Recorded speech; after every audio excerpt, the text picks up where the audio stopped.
வணக்கம் சார், நான் உங்க சைட் பேசுறேன் சார். சைஸ் ஸ்டீல் டோர்ல இருந்து இன்னைக்கு பாத்தீங்கன்னா newly introduction, new quality, high definition steel use பண்ணிருக்கோம். அந்த டோர் நீங்க பாக்குறீங்க, இதுதான்.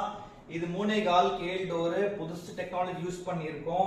இந்த டோர் பாத்தீங்கன்னா உங்களுக்கு என்ன ஸ்டீல் யூஸ் பண்ணிருக்கோம்னா, உங்க ஆட்டோமொபைல் கம்பெனி யூஸ் பண்றது ஸ்டீல் யூஸ் பண்ணிருக்கோம். அந்த டெக்னாலஜி பேர் பாத்தீங்கன்னா ஹாட் ஃபோமிங் ஸ்டீல் சொல்லுவாங்க. High strength steel. அது ப்ரீவியஸ் குவாலிட்டியோட அந்த குவாலிட்டி எடுத்துருக்கோம்.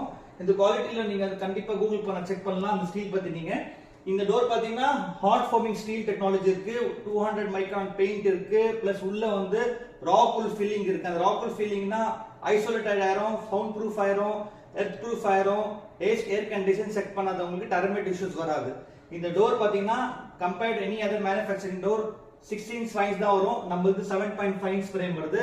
High density, high durable door, நல்ல அருமையான டோர். இந்த டோர் பத்தி டீடைல் தெரியணும்னா